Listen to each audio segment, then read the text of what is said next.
Hey everybody, Who's Your Jedi here with another review for you. This time I'm reviewing the first two episodes of the modern Teenage Mutant Ninja Turtles show, which comprise a story arc called Rise of the Turtles. Now, this show was the winner of the Viewer's Choice contest from the other week. It was put in by Sasami-chan, who has been trying to get me to do a review of this show for, I think, about 2 years now. This is the one that they've put in every single time for whenever I've done one of these Viewer's Choice contests, and it was finally Sasami-chan's chance to win. So here we go. Now, I was a fan of the original Teenage Mutant Ninja Turtles when I was a kid, just like a lot of guys my age. And even though I was, generally speaking, much more into things like Transformers and G.I. Joe and my true childhood cartoon love, real Ghostbusters, Ninja Turtles still had a place in my heart. I had the 4 action figures of the main Turtles. To this day, my favorite Ninja Turtle is, of course, Raphael, because he's cool but rude. And, it's still fun to occasionally cruise over to YouTube and just watch the original Teenage Mutant Ninja Turtles opening, just because it had that really iconic theme song. And for the time, the animation was actually really, really good. I mean, if you go back and watch that, it still looks pretty good to this day, and you can even see some of the very early influence of anime on Western animation there. And you just get so much cool stuff with things like the techno drum bursting out from the streets of beneath the streets of New York onto the city. I mean, that's just cool stuff. So the Turtles do have a genuine place in my heart, and overall, I found myself liking this show.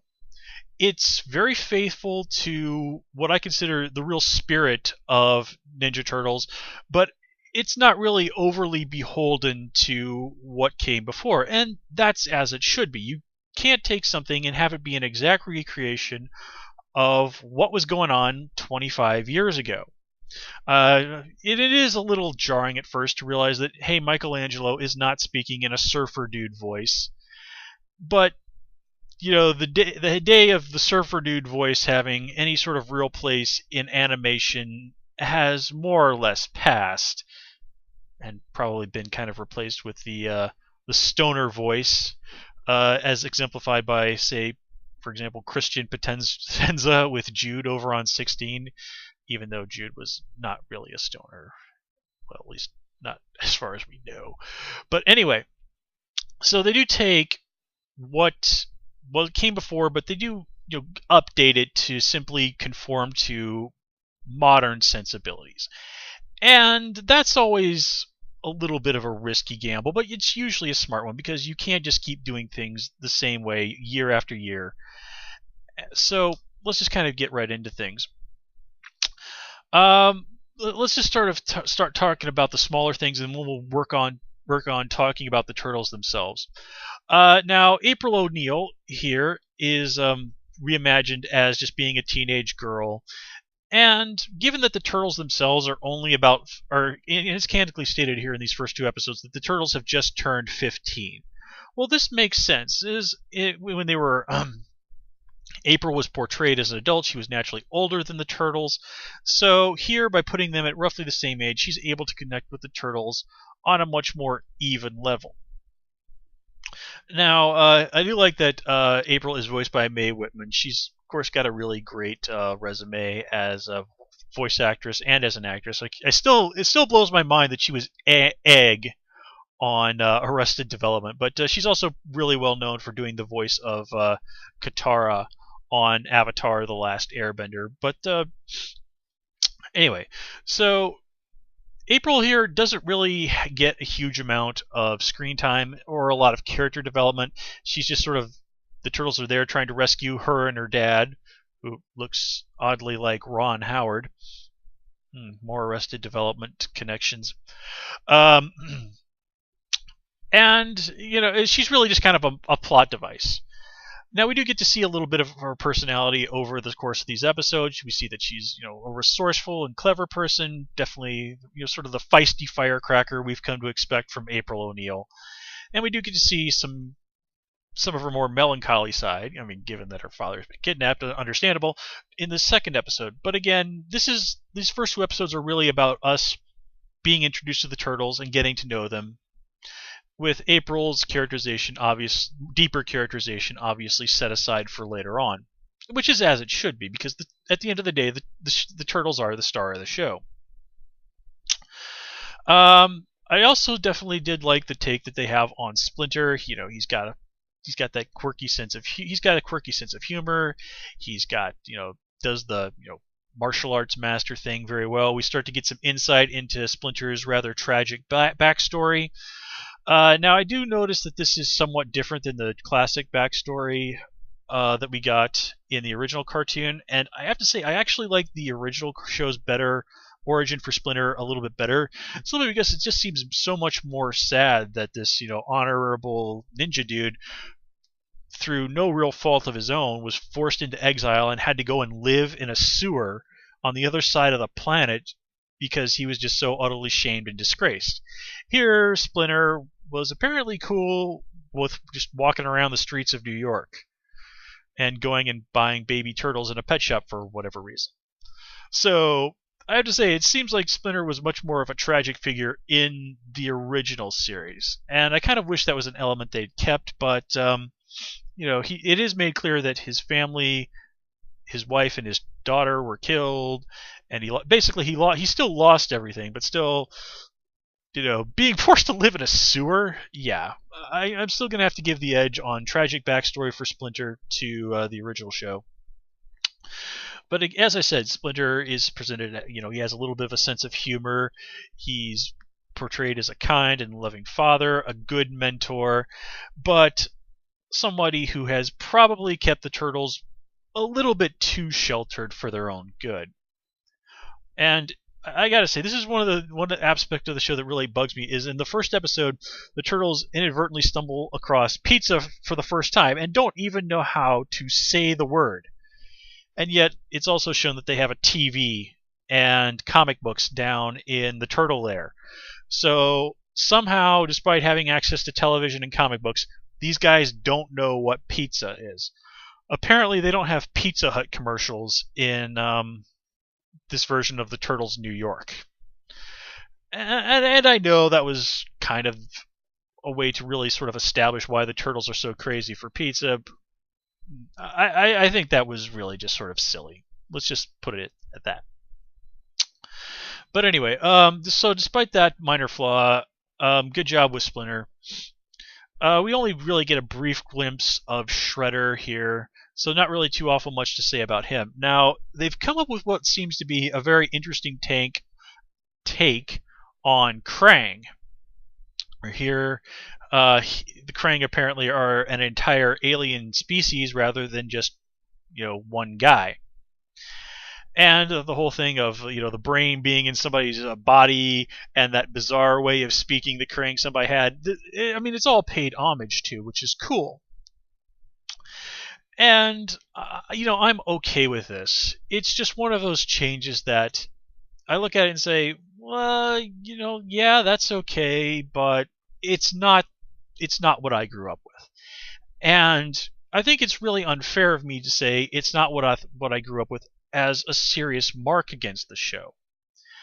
I'm just making that as an observation. As I said, you do have to take these things and sort of update them to more modern sensibilities and maybe put a little bit more thought into what you're doing than the writers back in the 80s did. But again, I'm coming to this as somebody who's taking a look at a fresh take on something from his childhood, so I can't pretend that being noticeably different than what I experienced as a kid is not on my mind. Again, I'm not holding it as a mark against the show, it's just that's there on my mind.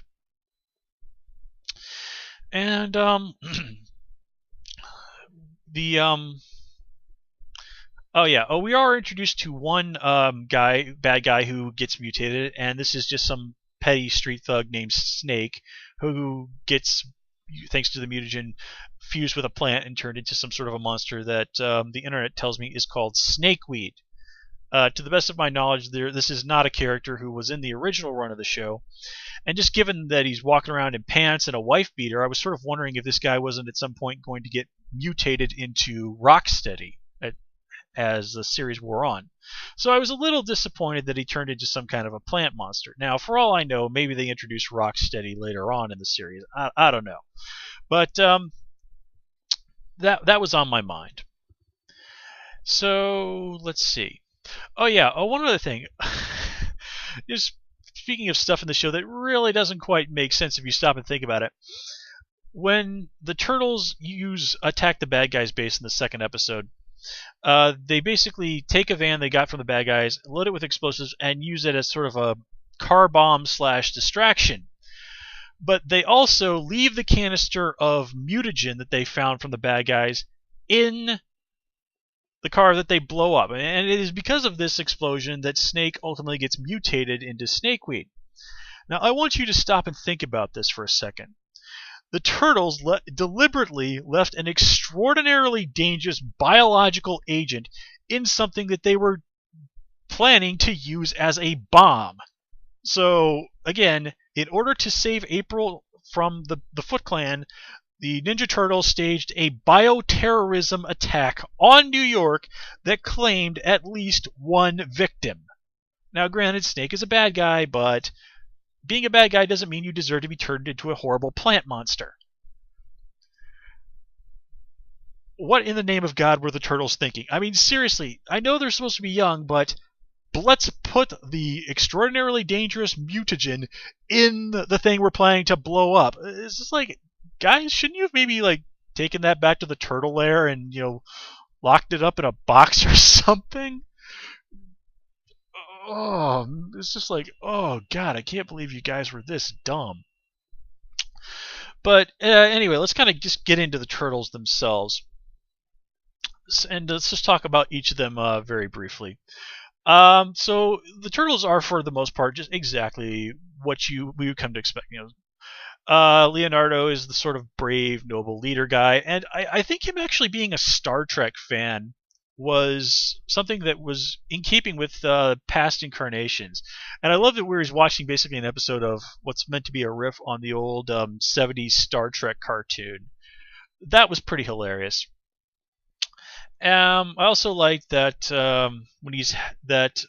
apparently the show did at least do basic research, because the Turtles do spit out a few lines of Japanese that is indeed correct. If you're seeing me for the first time, I used to live in Japan, so I'm rather familiar on. Basically, I consider myself a moderate speaker of Japanese. I lived in there for about 3 years, so I know my way around in Japanese. But again, it's really just very minor stuff that anybody could have come up with a little bit of research. But again, it's a nice touch, and I'm glad that they took the effort to do that. So let's see. Raphael, as I said, has always been my favorite Ninja Turtle. I definitely like that they kept his attitude intact, and I really got a kick out of when the Turtles had that big free-for-all. It's not Leonardo who wins; it's actually Raphael. And he's just like, okay, you kind of expected Leonardo to win that just because he's the leader, and Raphael winning. Well, if I remember correctly, there was kind of a history that Raphael was the one turtle who was sort of willing to stand up and basically challenge Leonardo for leadership of the Turtles, at least at one point. So I definitely think that was kind of a nice little nod to that. And I like how Raphael is, it's like, hey, why does he get to be leader when I beat him in a fight? And of course, Splinter does have the good point that Raphael's really not the best choice for a leader simply due to his personality. And while Leonardo has work to do, he has what it takes to be a good leader. Now, Michelangelo, as I said, they sort of changed him, I think, perhaps the most. His sort of surfer dude, party boy attitude has been sort of replaced by just him being more of a generally kind of geeky sort of person. And again, that just sort of fits in more with modern sensibilities. And just sort of looking at this show on TV Trips, I more than a little amused that he was apparently voiced by Seth Green in season 3. So apparently they really are going to Michelangelo as kind of a geeky dude and walk that road with him, which is fine. Again, this is, I think, one of the most reasonable ways they could have kept the spirit of the character, but again, changed him so they fit with more modern sensibilities. Now Donatello is, again, pretty much exactly how he was in the old show. The only real aspect that I've noticed is that he seems to have him having a thing for April. That, as far as I recall, is a new thing. And the whole idea of April having something romantic going on with the turtles is one of those ideas that's always like, seriously? But that's just my personal taste on it. But again, all the characters here are meant to be like around 15 years old, so it's all at the end of the day pretty innocent. And one does have to keep in mind that apparently the turtles have never really interacted with anybody or anything female before, so Donatello having a bit of a crush on her, not that out there. Now, another thing I like about the show is that, as I said, we've talked a lot about them updating things to modern sensibility, and you can definitely see some of the influence of anime on this series. And again, I don't really have a problem with this. It's just something that makes sense given what they're doing with the show and the times they're doing it with. And of course, the turtles are ninjas, so it's not as if the Japanese influence is not meant to be there. And yeah, that's about kind of all I have to say. The CGI on the show, pretty solid. A lot of voice actors. I know I talked about Mae Whitman. There's obviously a lot of people on this show, if you listen, that are veteran actors with a lot of experience. And I don't really have the time to go through them all, but voice cast is definitely very solid. So all in all, there are a few writing and plot missteps that I didn't really care for, but all in all, this is a good show. This is very faithful to the spirit of Ninja Turtles. It's done in a way that's meant to be very fun and enjoyable, and it's really a good way to present the Ninja Turtles to a modern generation. Now, the question is, am I going to watch any more of this? Probably not. It's not that I have anything against the show. It's just that, well, what can I say? There are other things that I find are a much stronger draw to my attention. And don't take that as a mark against the show, but it is what it is. So at the end of the day, Modern Teenage Mutant Ninja Turtles, good show. If you're a fan of Ninja Turtles and just kind of want to see a more contemporary take on things before the Michael Bay movie hits, and well, Michael Bay, dear God. So anyway, guys, that's all I have for you this time around. As always, please comment, rate, and subscribe, and of course you can follow me on Twitter at Who's Your Jedi. Until next time, take care and have a good one.